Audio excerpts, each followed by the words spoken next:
and has served as vice president and now is president of our board of trustees. He's a self-described workaholic, overachiever, and recovering perfectionist. He volunteers to FeedNC, works with the UU Animal Ministry.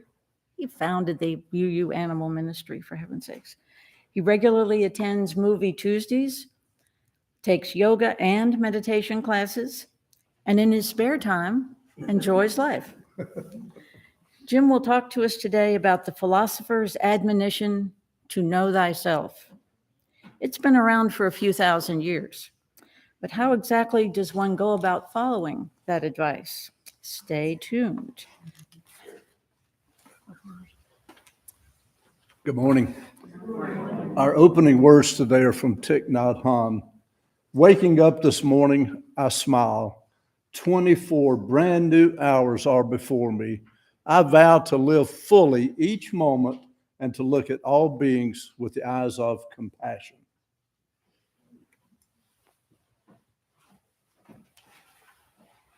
And now our minister, Pat Jobe, has a story for people of all ages.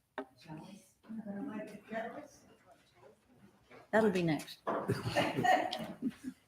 Okay.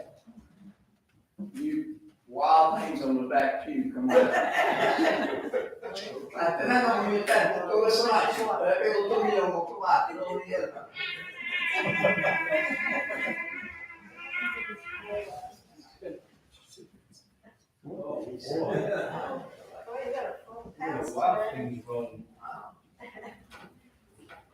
So it's Haven, right?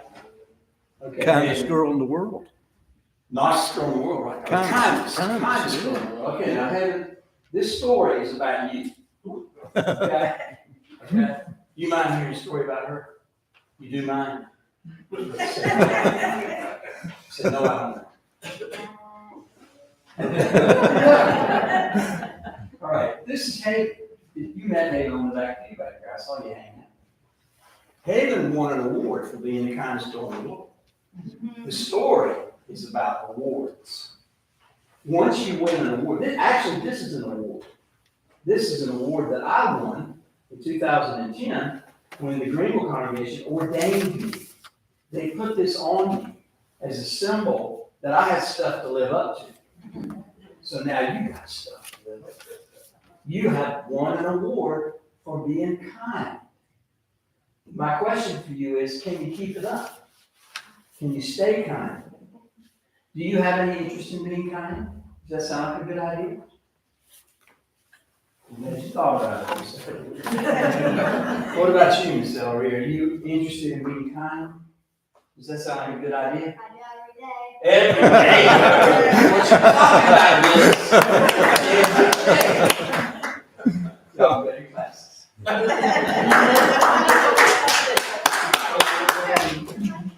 Go now in peace. May the spirit of love surround you everywhere, everywhere you may go. Okay. Whoops.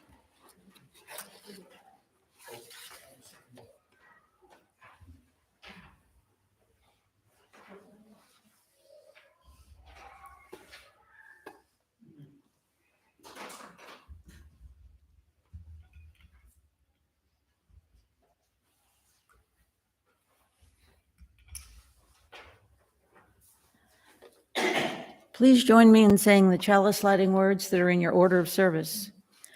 We light this flaming chalice to illuminate the world we seek. In our search for truth, may we be just. In our search for justice, may we be loving.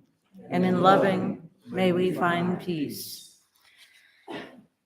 And now I am pleased to introduce another workaholic, an overachiever, whom we already know as an author, a grand storyteller, as we saw this morning, and a preacher in many traditions, except the hellfire and brimstone tradition, which he skipped over. Well, yeah. He is also a singer-songwriter, as you will discover in a minute, acclaimed in UU churches and bars just about everywhere. That would be Reverend Pat Jobe. I believe, and we'll soon find out for sure, that he will be joined by two virtuoso musicians. Eddie Gunn, the incomparable Eddie Gunn on harmonica, and Kamel Bashusha, who is fabulous on drums. This is the part where I would usually say that they will invite us with their music into a place of worship and contemplation. But it may simply be wild inspiration this morning. I was riding down the road, meditating on oneness with the divine. Oneness with the divine. I was saying it over and over again as I was operating my motor vehicle. And the back of my head came off and my back opened up and the light came pouring through. And I was later telling my colleague Meg Barnhouse about this. And Meg was a therapist. So she was highly trained in detecting mental illness. And she came in the next day and she said to me, oneness with the divine is fine, but if you ever get to thinking you're Jesus, and I said, Meg, I can get a song out of it. If you ever get to thinking you're Jesus, don't need psychological care. If you ever get to thinking you're the king of the world, with the crown up your head, you're gonna need a little bit of lithium. Short the possible state. At the first church, say you're getting shot and calm judgment. See yourself as fantastic. We're all in self-esteem. See yourself as a child of God, trickle in the endless stream. But if you never get to think of Jesus, you're in for a heck of a time. Never mind how divine you feel in your heart, never mind that you might be right. If you ever get to thinking you're booed up, you might keep it to yourself for a while. You can set your butt in a Bodhi tree, you can smile, let's be on the smile. But if you tell them that you stay sanatorium, they got a room they'll put you in. You can't see your Bodhi tree, man, they don't care how much you grin. So see yourself as fantastic, we're all in self-esteem. See yourself as a child of God, trickle in the endless stream. But if you ever get to thinking you're good, you're in for a heck of a fight.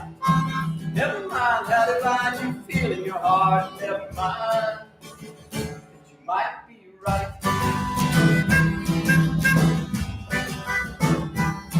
And if you ever get to thinking you're Krishna, fight the evil standing up to the right.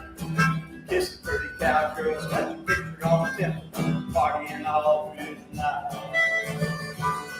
Don't tell them at the mental health clinic. Don't put a curse on your shrink.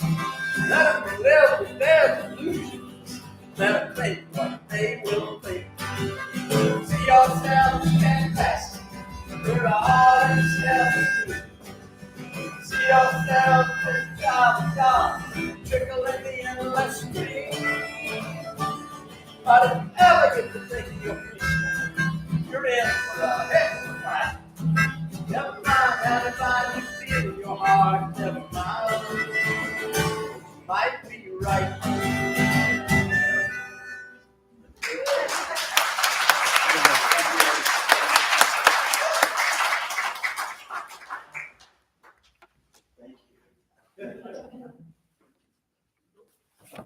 I just got a kudos from the first time visitor, y'all. Cooking with gas. Well, hello again. Socrates said, "Know thyself." He declared that the unexamined life was not worth living and thought to know one's own character is important because only by knowing one's character can one be aware of one's limitations and avoid likening oneself to the gods.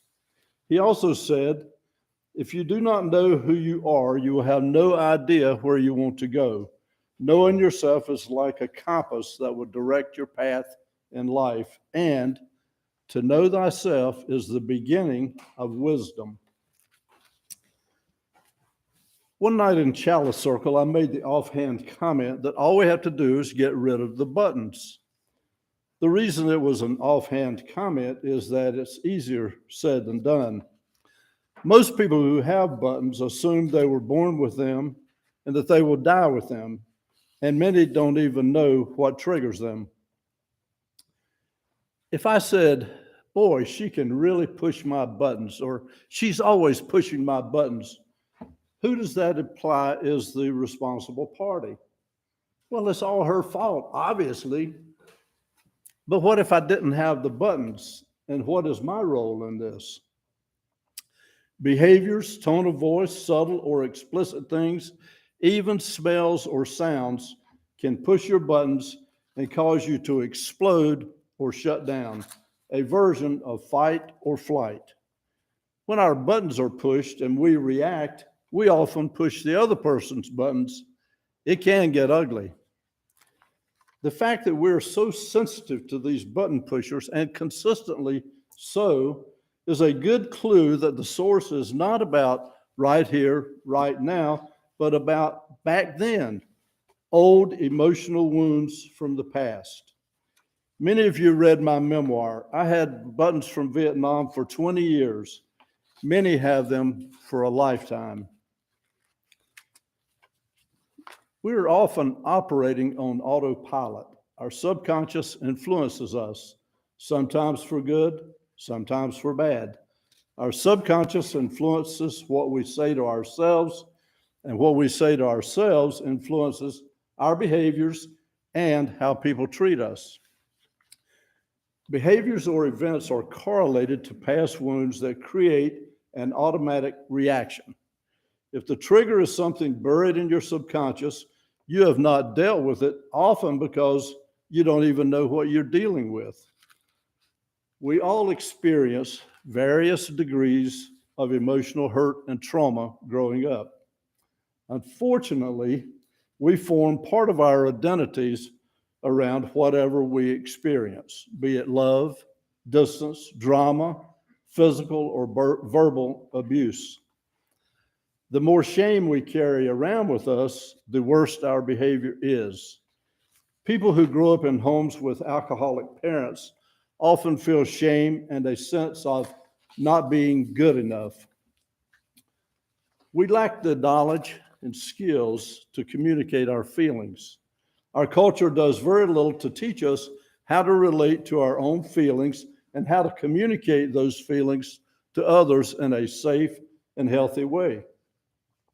Men, especially, feel uncomfortable dealing with feelings of fear or vulnerability, and may feel safer expressing anger or control when what they really feel is scared.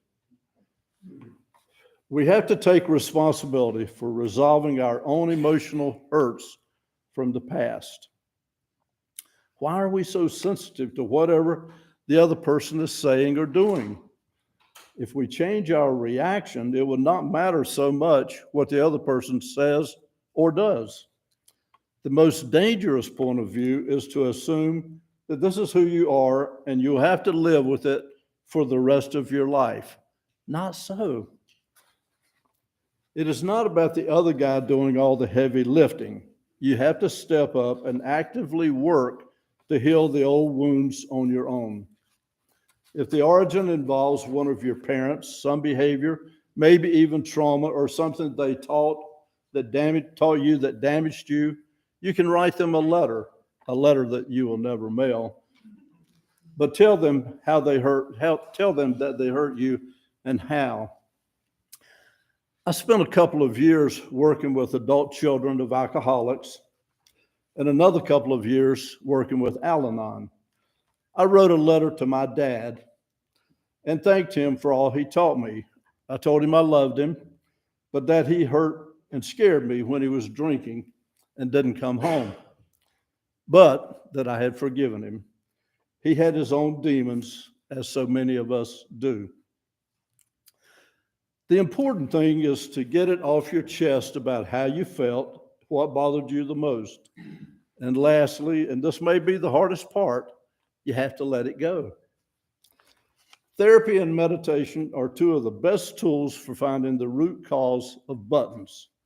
The important thing is to understand their origin and then to change them, eliminate them entirely if possible, or at a minimum, get a handle on them so that you can control your reactions.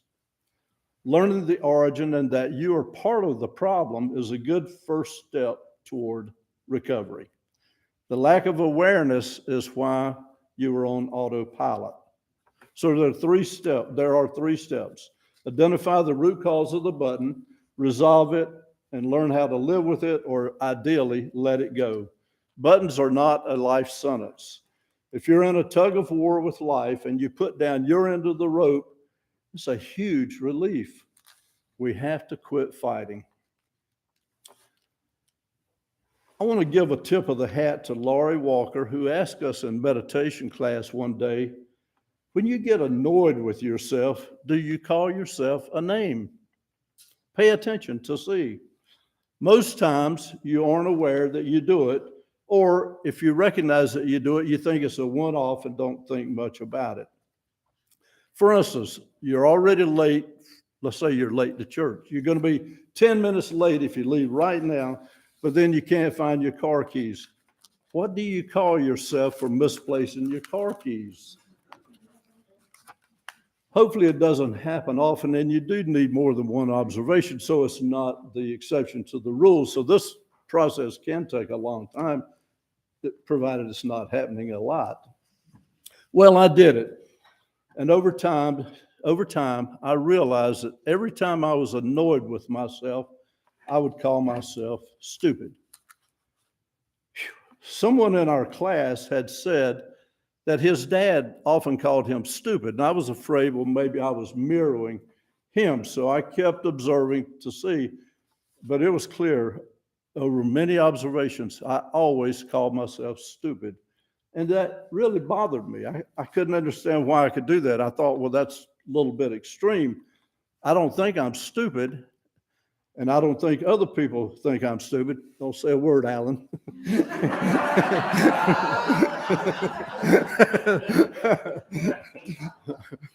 But seriously, it bothered me. Why was I calling myself stupid? So I meditated on it. Now, meditation doesn't mean that you sit for 30 minutes or an hour just asking yourself over and over, why do I call myself stupid? You just ask one time and then clear your mind. You're waiting for your subconscious to give you a clue. And it's not like writing on the chalkboard 100 times, I will not talk in class. And I'm neither admitting or denying that I ever had to do that. And I'm neither admitting or denying that I ever had to do that more than once. Meditating just means that you ask the question, clear your mind, and wait for the subconscious to give you a clue. Now I'm going to digress here. I think I have that privilege. It's my party. I'll digress if I want to. Okay. Well, Linda sang up here, so I figured I could do it. Okay. Some of you are never going to meditate, or if you do meditate, you might not be successful, or you might not want to have enough time. Anyway, for whatever reasons, some of you would probably like to have another way to tap into your subconscious. And interestingly, I've been doing this for years, but not in the context of meditating, but in the context of problem solving. Okay, if you have a problem, you have to, first of all, make sure you're dealing with the real problem. An easy trap to fall into is to deal with the symptoms of the problem. I give you an example. If you say, well, when I respond to people, sometimes I speak harshly or I'm rude, and then I offend them. Well, somebody might say, well, just count to 10 before you speak.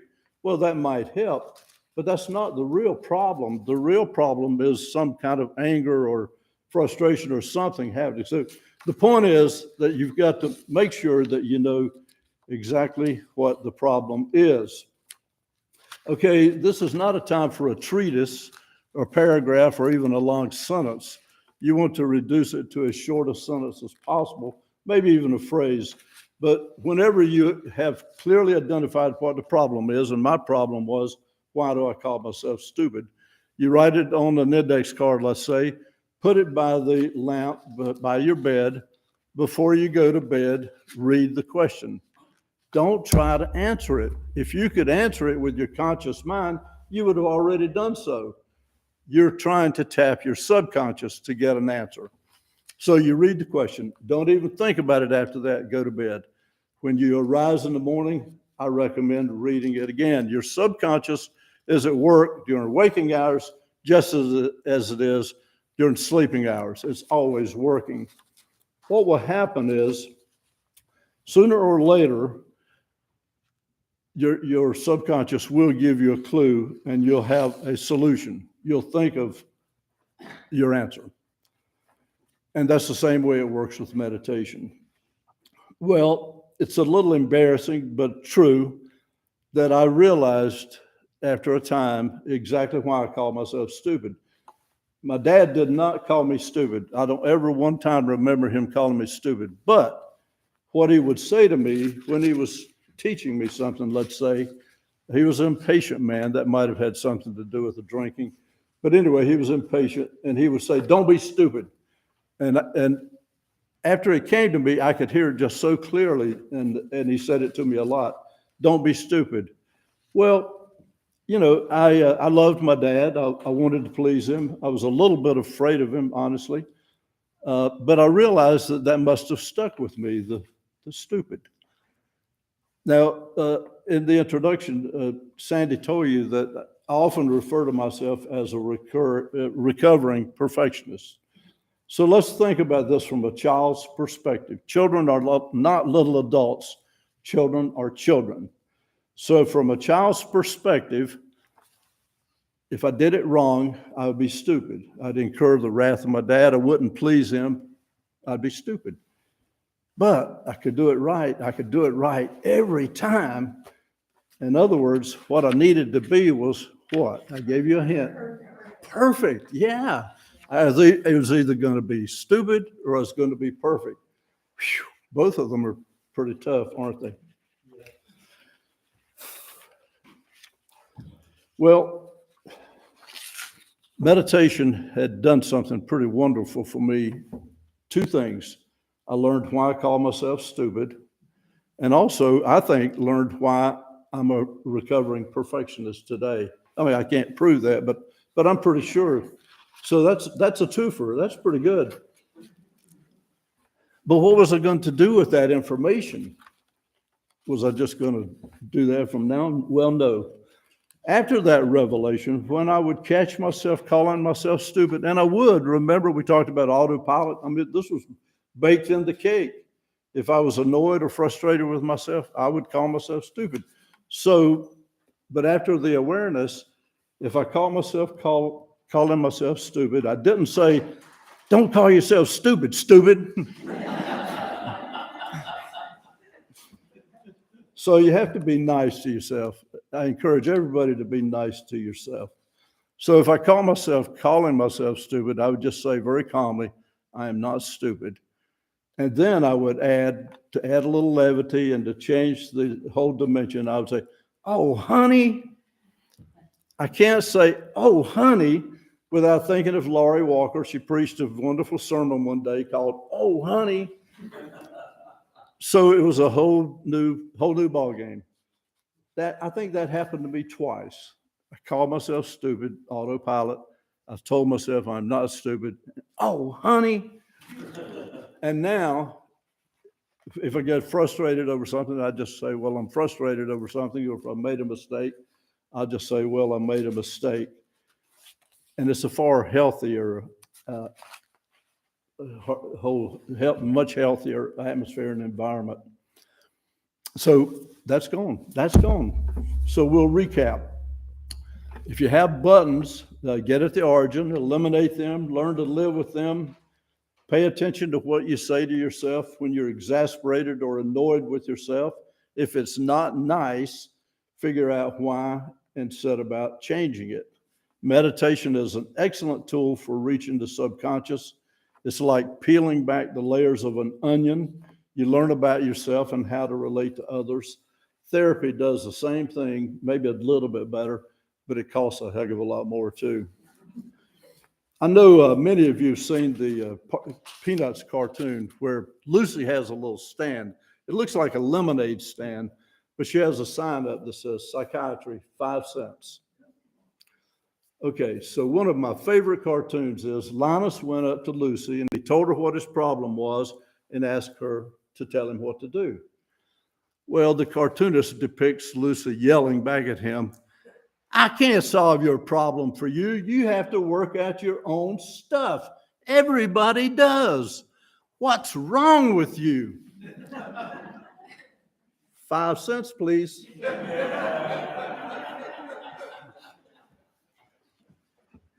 Well, I don't have 5 cents worth of psychiatry for you today, folks. Sorry about that. But I do have the proverbial, my 2 cents worth. Life is easier if you love yourself. Life is easier if you love others as yourself. Thich Nhat Hanh said, "You can't have true happiness if you don't have inner peace." And Socrates had it right. First and foremost, you have to know thyself.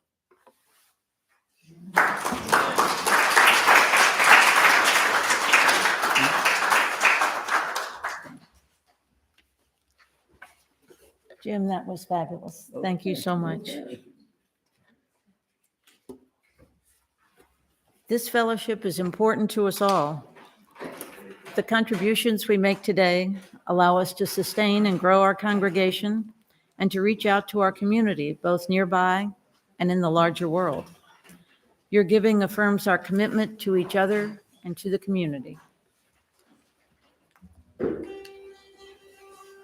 Swing low, sweet chariot, I'm gonna carry me home.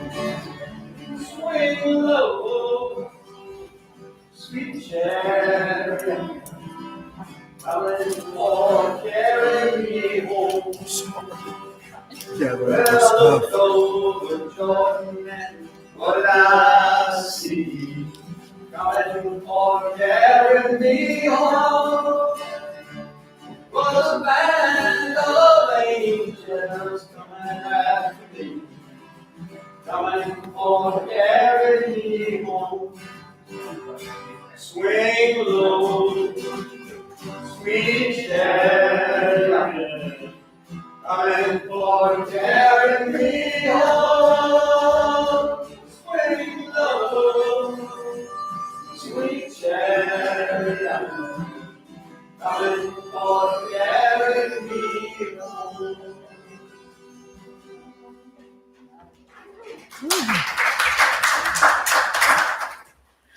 With grateful hearts, we receive these gifts, both that Marjorie handed over and that Pat gave us. May they encourage us to live lives of integrity, compassion, and peace. Please look at the announcements in the order of service with me for just a second. Our next food prep and service, which includes fabulous opportunities to wash dishes, will be Thursday, June 9th from 9 a.m. to 1:30 p.m. Volunteers are still needed. See Jim Arnold, the tall guy in the corner, if you're interested in signing up for it. It's great fun. The UU book group, one of us has recently started finally to read the book, Tomorrow's Bread, and one of us can tell you it is beautifully written and beautifully edited. There's a wonderful magical quality to it. We'll probably not talk about it on Zoom until sometime in June because some people haven't been able to get the book yet. The next fence build for the animal ministry is next Saturday, June 4th. It will be in Lincolnton, is that right? And the address is in your order of service. And Harvey Wigder, I think he's an important person somewhere here in the congregation. VIP. He insisted that he talk about the auction because I was clearly not able to do so. You knew I was going to talk about the auction. So here's a paddle. Come over to the microphone, Harvey. I thought you said it didn't work. It didn't work at the early part of the service because it wasn't turned on. Hello. Can you hear me now? Yeah. So I only bought 60 paddles, but I'm prepared to buy more. We need more people at the auction, so please come, bring your friends. Now, I was thinking about what else I could contribute to the auction, and I was looking down the lists of what what people had donated, and I saw Lunch with Larry Sprinkle. And I thought, who else would we want to have lunch with? So I invited Mayor Washam of Cornelius and Mayor Knox of Davidson. Mayor Washam said yes. When I get back to Mayor Knox and tell them that Washam said yes, I'm sure he'll say yes. Now, I don't know if that's a good idea if you want to talk to your mayor or not, but if some of you live in Mooresville or in, what's that place that starts with an H? Huntersville, and you want to invite your mayor, just let me know and I'll send you a copy of the invitation. Thank you. And I think we want to hear from the walls, don't we, or not? Oh, no, okay. If we insist. Today is the last day to get your donations in, but I was like, you want to talk? Sure. Then it'd be on the video. Okay. Yes, Yeah. please. Don't be shy. Yeah, I'm sorry. What- You're going to be on television. So today is actually the legitimate last day to donate. However, I'm pretty flexible, and if it comes in after I've done the catalog completely up, we'll have a supplement that night. So there'll be another form. If all of a sudden you think about something, just let me know and I can put it in the supplement. But as of now, we have 76 items donated, and they range from $5 to 5,000, so bring your friends. They don't, all of the items don't necessarily mean it's going to be a party within here. There are a lot of concrete items that people that are outside of the fellowship who would be interested in and stuff. So it'll be lots of fun. We guarantee a good show, so thank you. Catalog's here next week. Fabulous. Will the catalog also be on our website? Don't know how to do that. Somebody will do it. It'll be done by probably Wednesday. Our closing song today, brought to us by the band, is number 1018. Come and go with me to that land, and please stand as you're able and willing.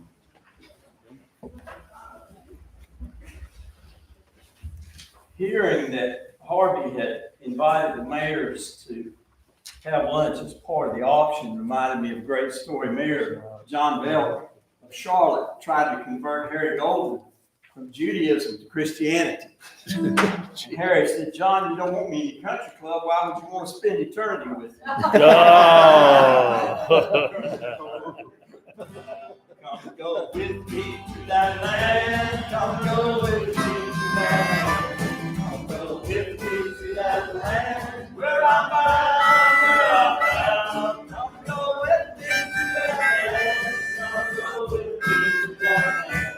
Come go with me to that land. Where I'm bound. There'll be freedom in that land. There'll be freedom in that land. There'll be freedom in that land. Where I'm bound, where I'm bound. There'll be freedom in that land. There'll be freedom in that land. There'll be freedom in that land. Where I'm bound. There'll be justice in that land. There'll be justice in that land. There'll be justice in that land. Where I'm bound, where I'm bound. There'll be justice in that land.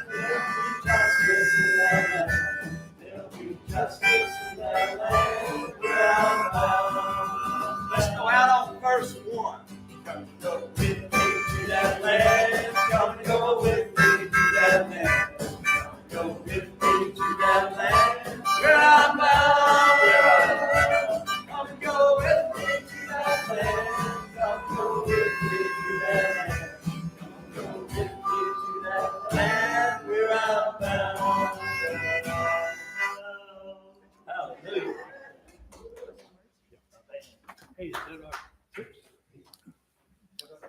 is good to be together. We give each other strength and healing, and we take it from the next people. We also come here to recharge our love batteries. We go to our respective mission fields to spread that love, and then we'll come back and do it again. Until we're together again, may you be well, may you be safe, may you be healthy, may you be happy, and may you live with ease. Namaste, shalom, and blessed be. We extinguish this chalice, but not the light of truth, the warmth of community, or the fire of commitment. These we carry in our hearts until we meet again.